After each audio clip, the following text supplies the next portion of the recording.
রাসূল সাল্লাল্লাহু আলাইহি সাল্লাম বলছেন, ইস্তাজাবু লিল আবদ মা লাম ইয়াদু বিইসমিন ওয়া কাতিয়াতি রাহিমিন ওয়া মা লা ইস্তাজিল। আদমের ছেলেমেয়ের সবার দোয়া কবুল করা হয়, তবে পাপের দোয়া করলে কবুল হয় না, সম্পর্ক ছিন্ন করার দোয়া করলে কবুল হয় না, আর তাড়াহুড়া করে যদি দোয়া করতে লেগে তাহলে কবুল হয় না। পাপের দোয়া, কেউ বলছে আল্লাহ অশ্লীল কাজে লিপ্ত হয়েছি, কেউ যেন না দেখে, এইটা হলো পাপের দোয়া। সম্পর্ক ছিন্ন করার দোয়া, ভাইয়ের সাথে ঝগড়া লেগে ভাইকে বলছে যে আমার ভাগ অন্যের কাছে বিক্রি করে চলে যাব, আল্লাহ যেন তোর মুখ আর কোনোদিন দেখার সুযোগ না দেয়। ভাইকে এভাবে বলছে, ভাইয়ের সাথে সম্পর্ক রাখবে না। আমি একদিন আমাদের গ্রামে বাপ মরার পরে ভাই ভাই গন্ডগোল করে বাড়িঘর জমি জায়গা ভাগ করতে দেখেছি, তাতে ঢেঁকিটা কেটে ভাগ করে নিয়েছে।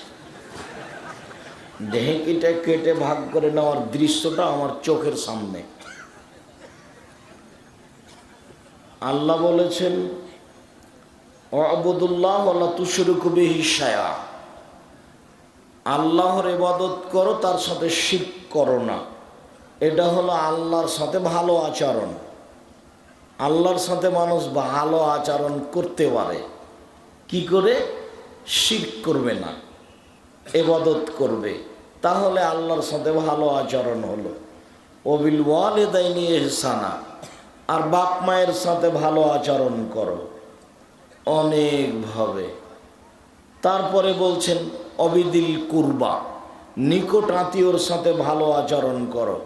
পৃথিবীতে সবচেয়ে নিকট আত্মীয় হলো ভাই, তবে ভাই আপনার পরিবার নয়। আব্দুল্লাহ ওই জায়গায় একটা স্পষ্ট করছিল যে বিবাহ দিয়ে ভাই থেকে ভাইকে পৃথক করে দিতে হবে।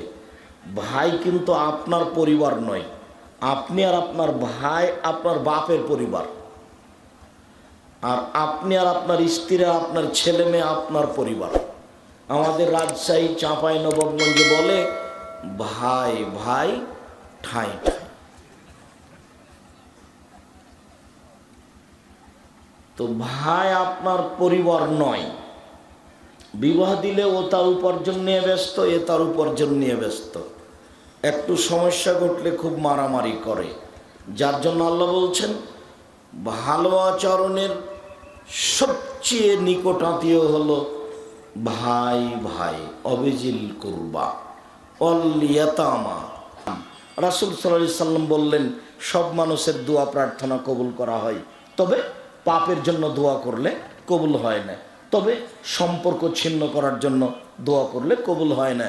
মানুষের সাথে ভালো আচরণ করতে হয়, আচরণের কথা এখানে এসেছিল। 3, তাড়াহুড়া করলে দোয়া কবুল হয় না। সাহাবীগণ বলছেন আল্লাহর নবী, আগের 2টা তো ভালো বুঝেছি। 1, পাপের জন্য দোয়া করলে কবুল হয় না, এটা খুব ভালো বুঝেছি।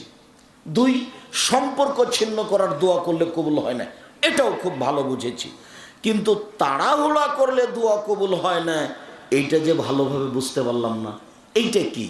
তখন রাসূল সাল্লাল্লাহু আলাইহি ওয়াসাল্লাম বলছেন, শোনো, এটা বুঝতে পারলে না? একুলো মানুষ বলে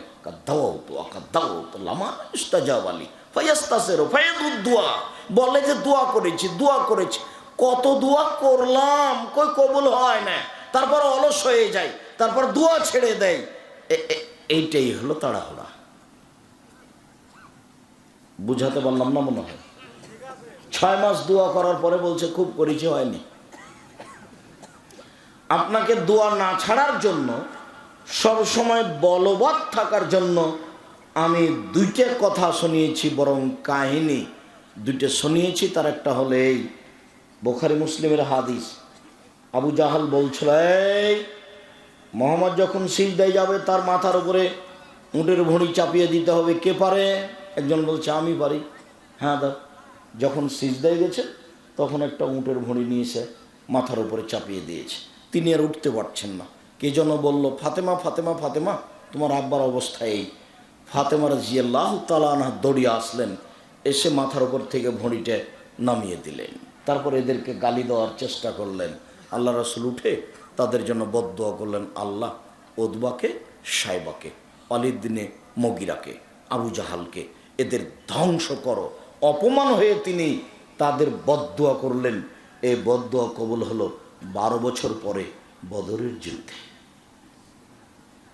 অপমান অবস্থায় যদি নবীর দোয়া 12 বছর পরে কবুল হয়, তাহলে আপনারটা কবে হবে? আপনাকে যেটা আমি বলছি না ওইভাবে বলতে বলছি না, আপনাকে যেটা আমি বলতে বলছি সেটা হলো দোয়া করেন, কিন্তু তাড়াহুড়া করিয়েন না। পরিবারকে সুন্দর করার জন্য চেষ্টা করবেন, কর্মও থাকবে আর এদিকে দোয়া প্রার্থনাও থাকবে।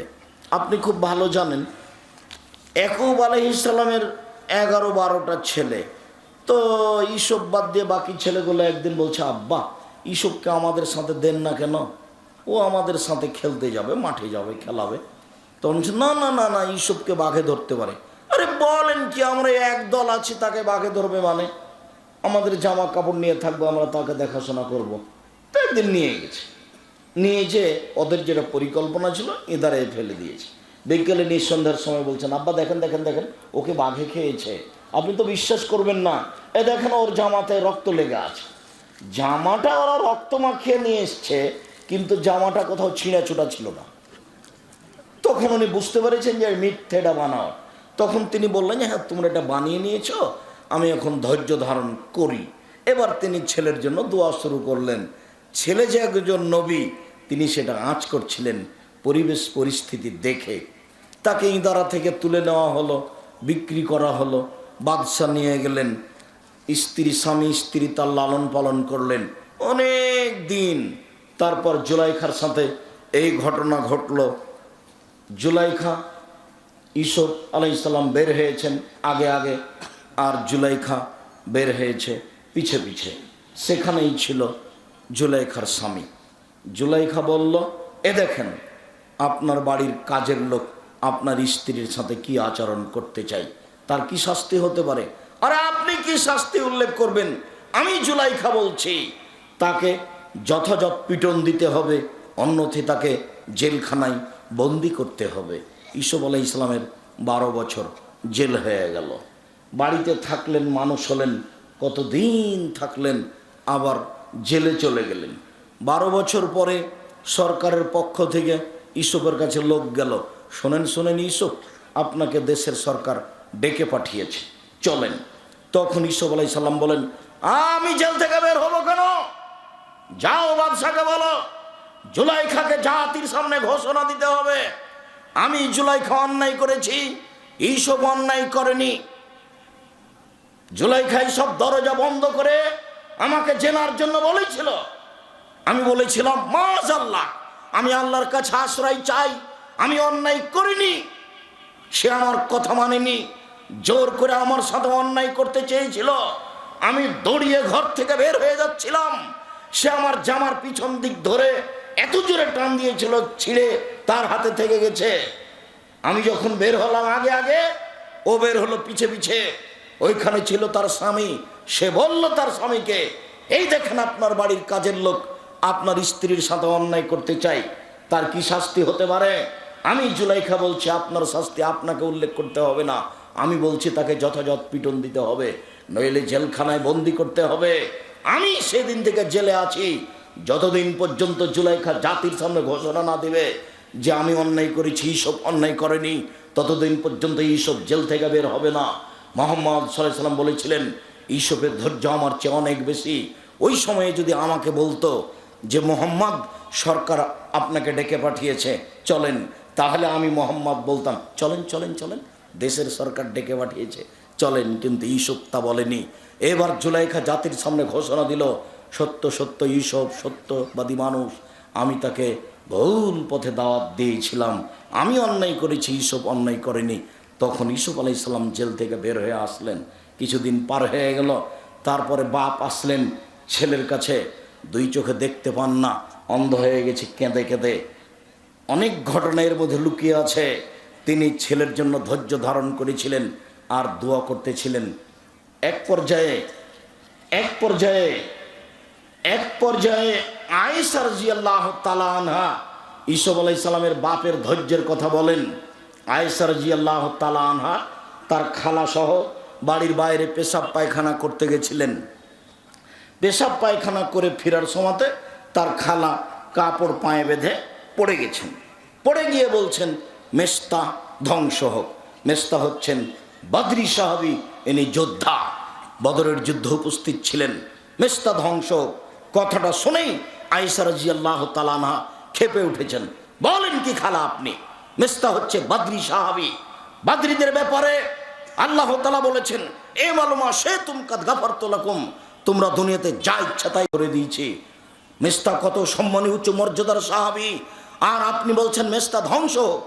তখন খালা বলছে, এই মেঘ ধর হান্দা, তুই জানিস কি ঘটনা ঘটেছে? কি ঘটেছে খালা? তো তুই নাকি মেয়ে সাফনের মুআত্তালের সাথে অন্যায় অশ্লীল কাজ জেনা করেছিস, সে কথাও বলা বলি করছে। ইন্না লিল্লাহ। খালা এই কথা কি আল্লাহ নবী জানেন? হ্যাঁ জানেন। খালা এই কথা কি আব্বা জানেন? হ্যাঁ জানেন। খালা এই কথা কি আম্মা জানেন? হ্যাঁ জানেন, সবাই জানে। এবার মুহাম্মদ সাল্লাল্লাহু আলাইহি সাল্লাম আসলেন। তখন আয়েশা বলছেন, আমি আমার আব্বার বাড়ি চলে যাব, অনুমতি দেন। চলে গেলেন। মাঝে মধ্যে আল্লাহ রাসূল শ্বশুর বাড়িতে গিয়ে স্ত্রীর সাথে দেখা করে আসেন, আর এতটুকু বলেন কেমন আছো, কথা শেষ। একদিন আল্লাহ রাসূল এসে বলছেন, আয়েশা তুমি যদি অন্যায় করে থাকো তাহলে বলো করেছি, আর যদি না করে থাকো তাহলে বলো না। তখন আয়েশা রাদিয়াল্লাহু তাআলা আনহা বলেন কি আপনি? আমি যদি আজকে বলি হ্যাঁ তাহলে মিথ্যা হবে সত্য, আর যদি বলি না জনগণ বলবে কইরা বলছে না। আজকে আমি কোনোটাই বলতে পারি না। সাবরি কা সাবরে আবি ইউসুফ, আমার ধৈর্য ইউসুফের বাপের ধৈর্যের মতো। ইউসুফের বাপ যদি ছেলের জন্য কান্নাকাটি করেন আর যুগ যুগ ধরে ধৈর্য ধারণ করতে পারেন, তাহলে আমার ফায়সালা উপর থেকে হওয়া পর্যন্ত কি আমি ধৈর্য ধারণ করতে পারি না? আপনার এই পরামর্শ আমি গ্রহণ করলাম না, দেখি উপর থেকে কি ফায়সালা হয়। 29 দিন পরে সিদ্ধান্ত নেমে আসলো যে আয়েশা অন্যায় করেনি, এটা অপবাদ মাত্র। এবার আয়েশা রাদিয়াল্লাহু তাআলা আনহার বাপ মা বললেন, আয়েশা তুমি একটু তোমার স্বামীর সাথে সাক্ষাৎ করে আসো। তখন আয়েশা রাদিয়াল্লাহু তাআলা আনহা বলছেন, আমি আমার স্বামীর সাথে সাক্ষাৎ করতে যাব কেন? আমি প্রশংসা করি উপরওয়ালার, যে উপরওয়ালা আজকে আমাকে মুক্ত ঘোষণা করলেন জাতির সামনে, তার জন্যই বলি আলহামদুলিল্লাহ। বুখারী মুসলিমের হাদিস, বিরাট লম্বা ঘটনা, ওখান থেকে যেটুকু আমি বের করে নিয়ে এসে আপনার সামনে পেশ করলাম, সেটা হচ্ছে ইয়াকুব আলাইহিস সালাম ছেলের জন্য দোয়া করতেই থাকলেন। অনুমান 25-30 বছর হবে। তারপরে ছেলে ফিরিয়ে পেলেন, আর আপনি 3-4 দিন দোয়া করার পরে বলছেন যে খুব করেছি, কবুল হয় না। এই নোংরা নীতি আপনাকে ছেড়ে দিতে হবে। এই হিসাব ভিতরে থাকলে দোয়া কবুল হবে না, এ কথাই ঠিক।